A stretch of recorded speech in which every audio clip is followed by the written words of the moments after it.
On the morning of September 11, 2001, 19 men armed with box cutters directed by a man on dialysis in a cave fortress halfway around the world using a satellite phone and a laptop directed the most sophisticated penetration of the most heavily defended airspace in the world, overpowering the passengers and the military combat-trained pilots on 4 commercial aircraft before flying those planes wildly off course for over an hour without being molested by a single fighter interceptor.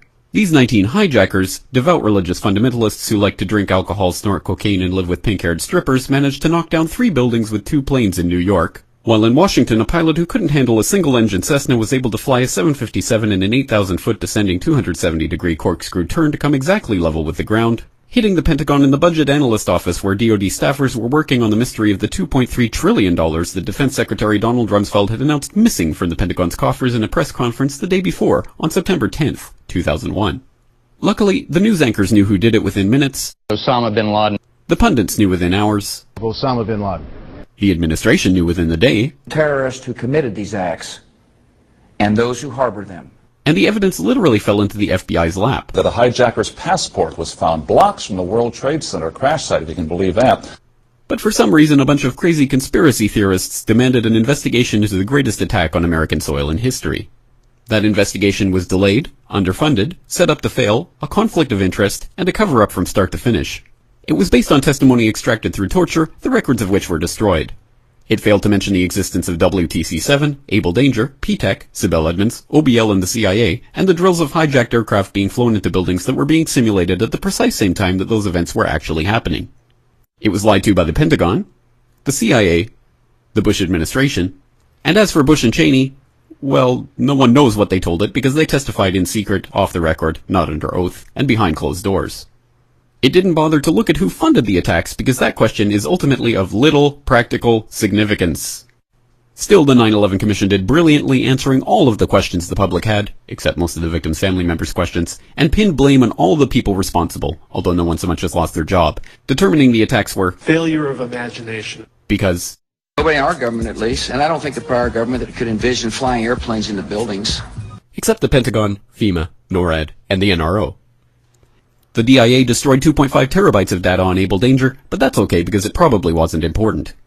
The SEC destroyed their records on the investigation into the insider trading before the attacks, but that's okay because destroying the records of the largest investigation in SEC history is just part of routine record keeping. NIST has classified the data that they used for their model of WTC-7's collapse, but that's okay because knowing how they made their model of the collapse would jeopardize public safety. The FBI has argued that all material related to their investigation of 9/11 should be kept secret from the public, but that's okay because the FBI probably has nothing to hide.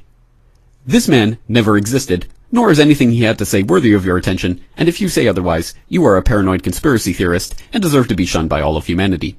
Likewise him, and her. And her, and her, and him. Osama bin Laden lived in a cave fortress in the hills of Afghanistan, but somehow got away. Then he was hiding out in Tora Bora, but somehow got away. Then he lived in Abbottabad for years, taunting the most comprehensive intelligence dragnet employing the most sophisticated technology in the history of the world for a decade, releasing video after video with complete impunity and getting younger and younger as he did so, before finally being found in a daring SEAL team raid which wasn't recorded on video, in which he didn't resist or use his wife as a human shield, and in which these crack special forces operatives panicked and killed this unarmed man, supposedly the best source of intelligence about those dastardly terrorists on the entire planet. Then they dumped his body in the ocean before telling anyone about it. Then a couple dozen of that team's members died in a helicopter crash in Afghanistan. This is the story of 9/11, brought to you by the media which told you the hard truths about his head could be seen to move violently forward.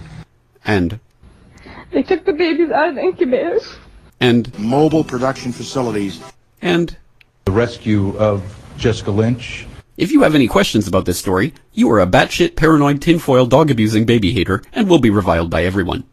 If you love your country and or freedom, happiness, rainbows, rock and roll, puppy dogs, apple pie, and your grandma, you will never ever express doubts about any part of this story to anyone. Ever. This has been a public service announcement by the Friends of the FBI, CIA, NSA, DIA, SEC, MSM, White House, NIST, and the 9/11 Commission.